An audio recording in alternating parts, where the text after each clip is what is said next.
Hola chicos, vamos a empezar la lección número 4 de este material de discipulado de Nueva Vida en Cristo. Nuevamente nos reunimos con Jimena y con Joel. Vamos a ver esta lección. Vamos a recordar que antes que nada tenemos que orar a Dios para que Él nos permita entender lo que nos quiere decir a través de su palabra. Joel, ¿nos puedes acompañar en la oración? Sí, amado Dios, Padre nuestro que estás en los cielos, Señor, perdón por mis pecados y los de mi familia, Señor. Te doy gracias porque nos has permitido tener un día más de vida, nos has permitido estudiar tu palabra, Señor. Te pido que abras nuestros ojos de entendimiento por medio del Espíritu Santo para que podamos entender lo que nos quieres decir y lo aplicamos en nuestro día a día. En el nombre de tu amado Hijo Cristo Jesús. Amén. Amén. Bien, la lección de hoy se llama Señor de todo, ¿verdad? ¿Qué idea nos da ese título, Jimena? Que el Señor es el dueño de todo. De todo, ¿qué es todo?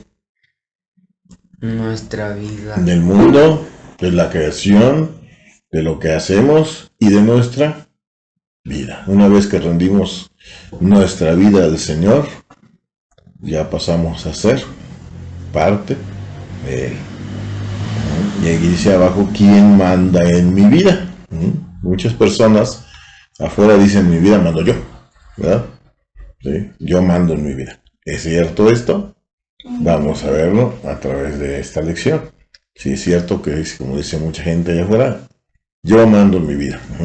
Vamos a ver, dice falso o verdadero. El primer enunciado, dinoslo, Jimena.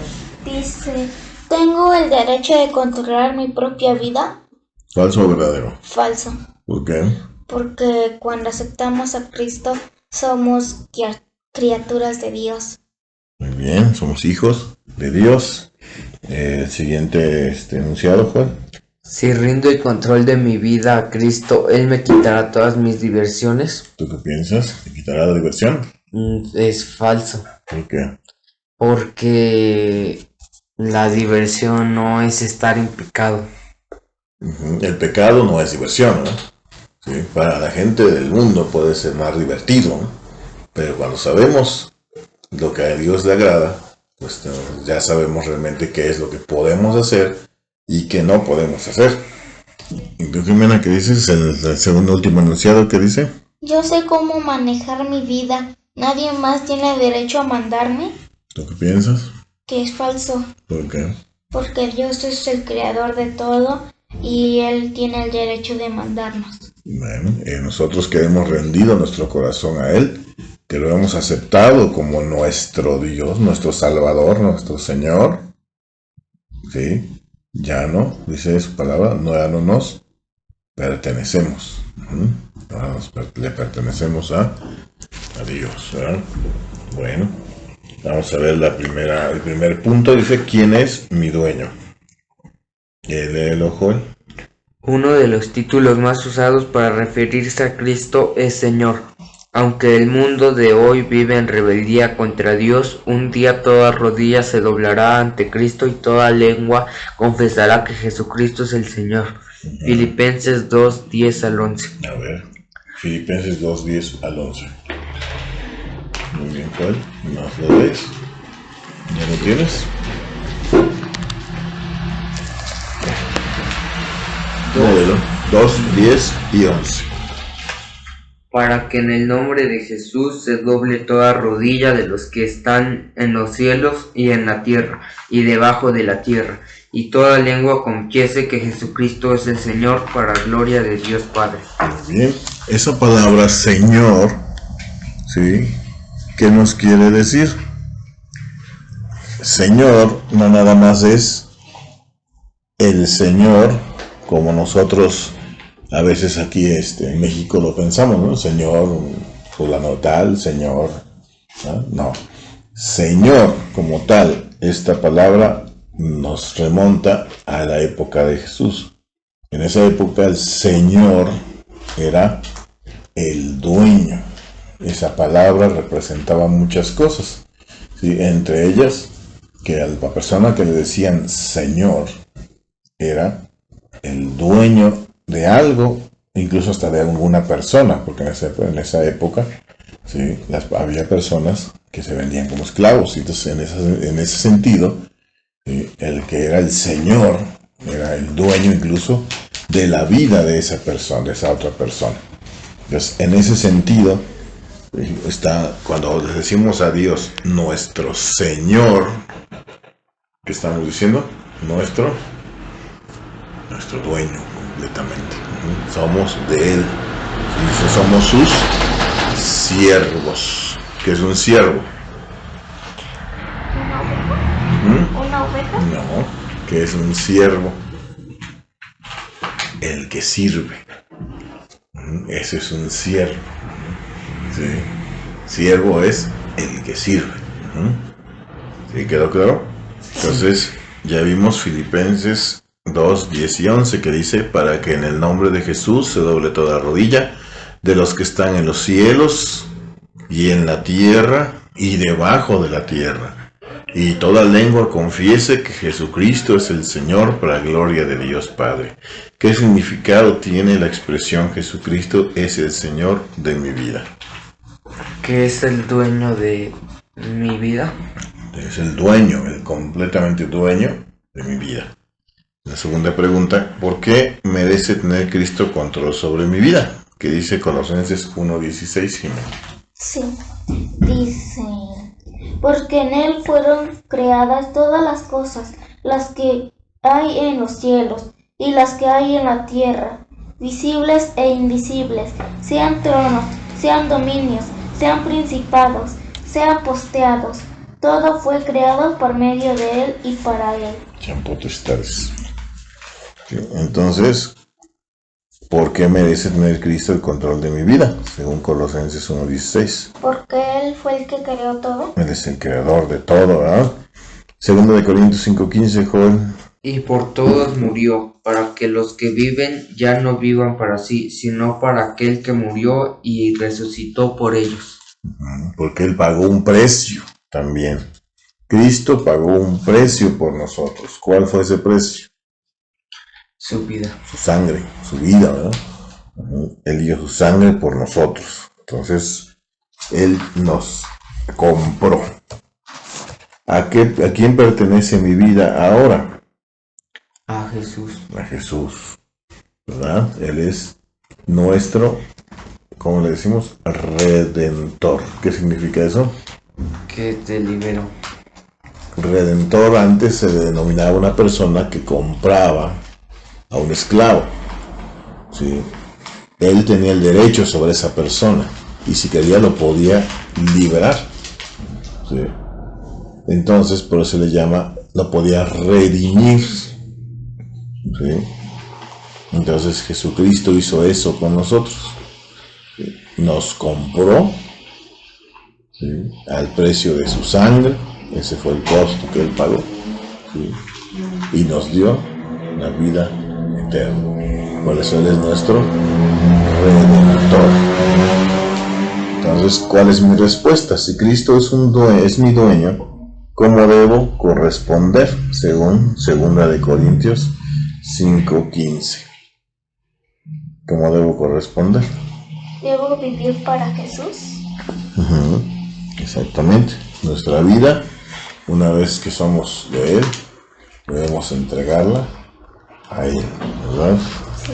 A ver, Gálatas 2:20 nos dice, con Cristo estoy juntamente crucificado, y ya no vivo yo, mas vive Cristo en mí, y lo que ahora vivo en la carne, lo vivo en la fe del Hijo de Dios, el cual me amó y se entregó a sí mismo por mí.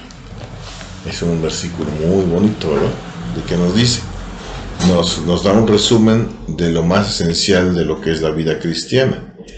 Ya no vivo yo, una vez que he sido redimido, una vez que he sido comprado por la sangre de Cristo, ya no vivo yo más. Yo he muerto al pecado.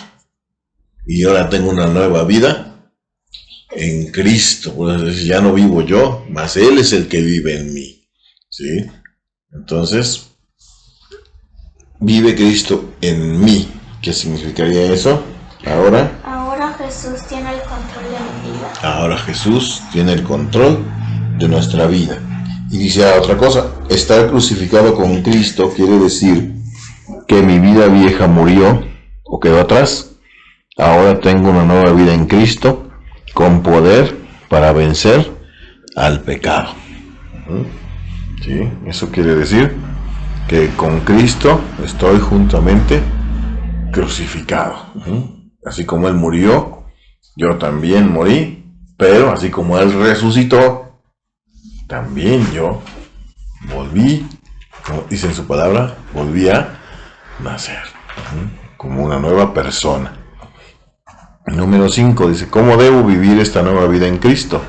Vamos a ver la segunda parte de Gálatas 2:20. Y dice, y lo que ahora vivo en la carne, En la carne lo vivo en la fe del Hijo de Dios, el cual me amó y se entregó a sí mismo por mí. Ok, entonces, ¿cómo debo vivir? Con fe en el Hijo de Dios. Con fe en el Hijo de Dios. Vamos a ver un apartado que dice venciendo el temor. Lee la primera parte, Joel. ¿Le da miedo entregar su vida enteramente a Cristo? ¿Realmente quiere Dios lo mejor para mi vida? He aquí algunas razones por las cuales la gente teme entregarse a Cristo. Marque las razones que le afectan a usted. Vamos a leerlas, ¿vale? A ver, Jimena, lee la primera. Temo que Jesús realmente no entienda mis problemas. La segunda. Temo que Cristo me mandará a hacer algo que no puedo cumplir. Temo que Cristo no me dejará casarme con la persona que me hará feliz. Temo que Dios me quitará mis amigas y mis diversiones. Temo no poder cumplir. Bien, todos esos temores y muchos más, ¿sí? Nos afectan, ¿no? Más que esos, ¿no? No son los básicos, pero creo que tenemos miedo de más, ¿no? Pero ¿qué tenemos que hacer? Nos dice la palabra de Dios, ¿qué tenemos que hacer? Dice en Pedro, primera carta de Pedro, capítulo 5, versículos 6 y 7. ¿Lo tienes? ¿Usted fue? A ver, léelo. Humillaos pues bajo la poderosa mano de Dios para que Él los exalte cuando fuere tiempo, echando toda vuestra ansiedad sobre Él, porque Él tiene cuidado de vosotros. O sea, ¿qué dice? Que tenemos que echar. Nuestra ansiedad. ¿Qué es la ansiedad? Nuestros temores, nuestras preocupaciones. Nuestras dudas. Todo lo que nos impide creer en Él es normal, ¿sí? Que tengamos miedo, eso es normal. Pero nosotros tenemos a Cristo, ¿verdad? Entonces, ¿qué tenemos que hacer? Ir y poner ante Él todas nuestras dudas, todos nuestros miedos, todas nuestras ansiedades, ¿sí? Como si fuera nuestro Padre, ¿sí? Si nuestros padres, siendo humanos, procuran lo mejor siempre, casi siempre para sus hijos, ¿qué no hará nuestro Padre Celestial, que es el Creador y el dueño de todo? ¿Creen que hará algo? Sí. Pues sí, Él nos va a responder siempre que llevemos sinceramente todos esos miedos ante Él. Pues no debemos temer, nosotros también tenemos que ir y confesar ese miedo ante Dios y Él nos va a responder con esa seguridad. ¿Bien? Bueno, vamos a ver la otra parte que dice para examinarse. A ver, léelo, Joel.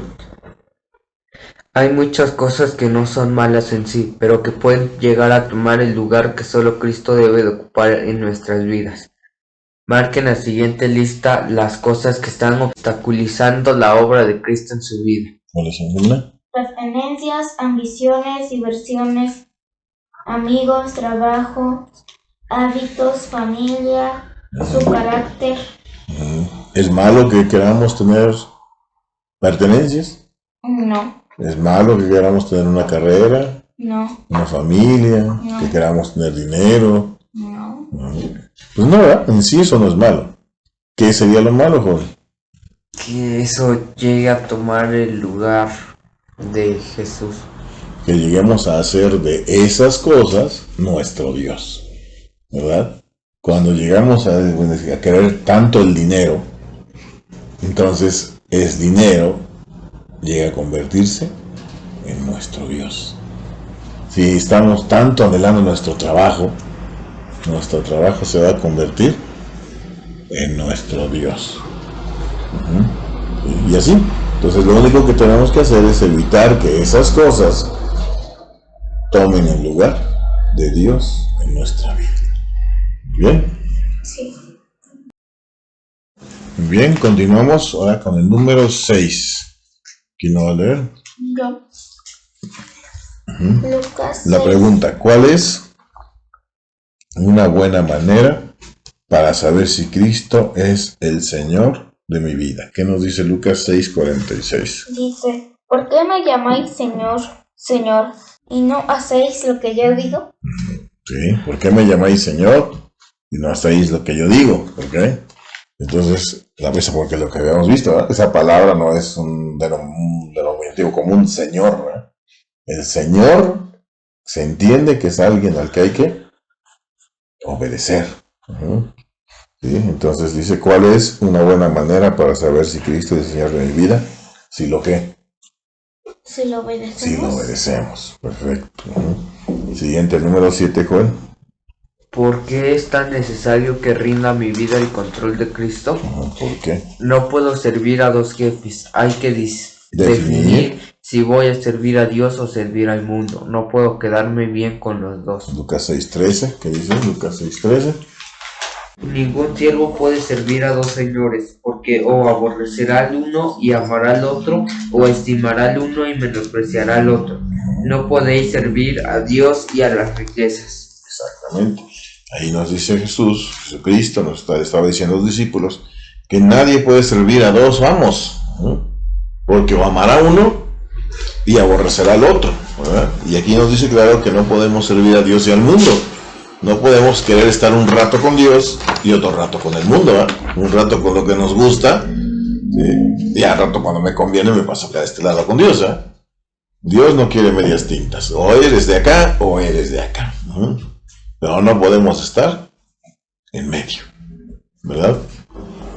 Entonces, dice, sin Cristo el timón de mi vida, como el timón de mi vida, soy esclavo del pecado, dice Romanos 6:16.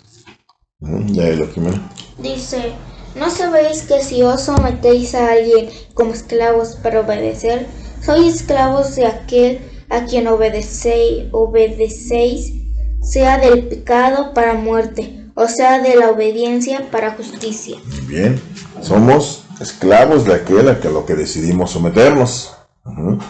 ¿Sí? Si es a Dios, pues vamos a ser sus siervos, ¿verdad?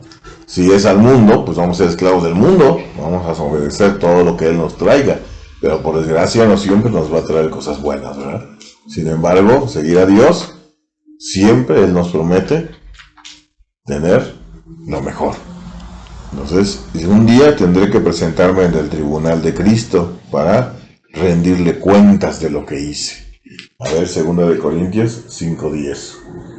Porque es necesario que todos nosotros comparezcamos ante el tribunal de Cristo para que cada uno reciba según lo que haya hecho mientras estaba en el cuerpo, sea bueno o sea malo. Exactamente. Dice su palabra, dice la palabra de Dios, que algún día todos vamos a ir a la presencia de Dios, ¿sí? Pero vamos a estar ante su tribunal. ¿Qué es un tribunal? Un lugar donde ¿qué? Donde nos van a juzgar, donde Dios va a repasar nuestra vida ante todos, ¿sí? Y nos va a dar de acuerdo a lo que hayamos hecho con nuestra vida. Nos va a preguntar qué hiciste con lo que te di, ¿sí? Con mi palabra, ¿sí? Si realmente hemos vivido una vida acorde a su voluntad, ¿sí? Eso es algo que tenemos que tener siempre en mente, ¿verdad? ¿Quién es el más apto para manejar mi vida? ¿Quién desea siempre lo mejor para mi vida? ¿Jesús o yo? Jesús siempre desea lo mejor para mi vida. Nosotros a veces pensamos que dices, bueno, voy a echar un cigarro, voy a echar una cerveza. Pero por desgracia, eso no siempre es lo mejor, ¿verdad? Dice, ¿quién sabe lo que es mejor para mi vida? Jesús. Jesús. ¿Quién puede hacer lo mejor para mi vida? Jesús. Pues Jesús. A veces seguimos personas, seguimos hábitos, imitamos, ¿sí? Creyendo que eso es lo mejor, hasta que después nos damos cuenta que no siempre es lo mejor, ¿no? ¿Qué debo entregar a Cristo? Dice, algunas áreas de mi vida que debo entregarle. ¿Cuáles son? Según Romanos 12:1. ¿Tú la tienes? Sí. Así que, hermanos, os ruego para la misericordia de Dios, que presentéis vuestros cuerpos en sacrificio vivo, santo, agradable a Dios, que es vuestro culto racional. Muy bien, que entreguemos nuestro cuerpo, ¿verdad? Sí. Sí, ahí síguete en Romanos 12:2. Dicen, no os conforméis a este siglo, sino transformaos por medio de la renovación de vuestro entendimiento, para que comprobéis cuál sea la buena voluntad de Dios, agradable y perfecta.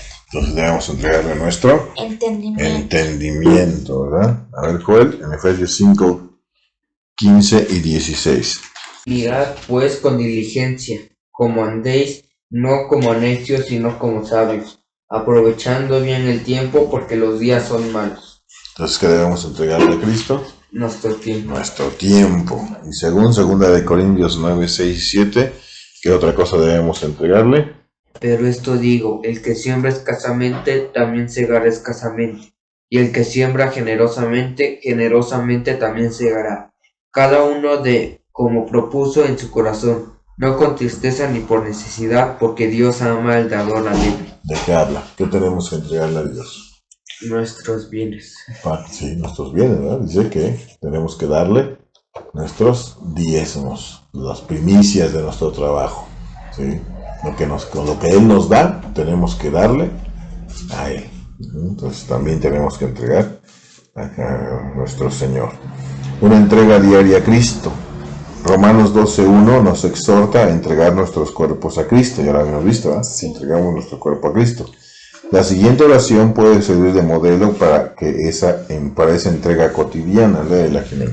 Dice, Señor, me entrego a ti, toma mi mente y lo que pienso, toma mis ojos y lo que veo, toma mis oídos y lo que oigo, toma mis labios y lo que hablo. ¿Cuál es la que sigue? Toma mi corazón y ve mis actitudes, toma mis manos y lo que hago, toma mis pies a donde voy, toma mi cuerpo, es tu templo. Lléname con tu Espíritu Santo, quiero obedecerte, quiero hacer tu voluntad. Bien, si vamos a entregar nuestro cuerpo al Señor, ¿sí? Ya no nos pertenece, ¿verdad? Por lo tanto, debemos de cuidarlo, porque es como si cuidáramos algo que te dicen, te presto esto y lo vas a maltratar. No, Tengo que cuidar, ¿verdad? Porque no es mío. si fuera una bola de cristal. Ándale, como si fuera algo delicado, ¿verdad? No lo debo destruir, lo debo de cuidar, no lo debo de intoxicar, no lo debo de pintar, no lo debo de perforar, ¿sí? Porque no es mío, ¿sí? Este cuerpo no es mío. ¿De quién es? De Dios. De Dios. Eso nos dice, ¿sí? Con su palabra, ¿verdad? Por eso decimos que nosotros no acostumbramos tomar, fumar, pintarnos, tatuar. Bueno, las mujercitas se maquillan, pero de ahí para allá, tatuarnos, perforarnos, ¿sí? Nadie nos lo prohíbe, sino que nosotros entendemos que es porque nuestro cuerpo le pertenece a Dios. ¿Sí? Y Él dice, entreguen su cuerpo en sacrificio vivo, ¿no? Para Él. Entonces debemos de cuidarlo. Muy bien, pues bueno, hemos terminado. ¿Sí? Vamos a dejar una tarea, vamos a memorizar Gálatas 2:20, léelo, Joel. Con Cristo estoy juntamente crucificado, ya no vivo yo, mas Cristo vive en mí. Y la vida que ahora vivo en la carne, lo vivo en la fe del Hijo de Dios, el cual me amó y se entregó a sí mismo por mí. Bien, ese versículo es muy bonito porque nos habla de todo lo que significa ser un hijo de Dios. Muy bien, entonces hay que memorizarnos ese versículo, ¿verdad, Jimena? Sí. Bueno, ok, pues hemos terminado nuestra clase. ¿Qué tenemos que hacer? Orar. Orar, ¿verdad? Damos gracias a Dios porque nos ha permitido estudiar su palabra. ¿Nos quieres guiar en oración, Jimena? Sí. A ver, Vamos a ver. Cristo Jesús, Rey de Reyes y Señor de Señores, perdona mis pecados y los de mi familia para que esta oración no tenga estorbo. Te agradezco para darnos un tiempo libre para estudiar tu palabra y para que lo compartamos. Te pido que nos lleves con bien y nos permites descansar. nos permitas descansar. Y si es tu voluntad, mañana tengamos un día más de vida. En el nombre de Cristo Jesús, amén. Amén. Amén. Bien, chicos, ahora nos vemos hasta la próxima clase. Dios.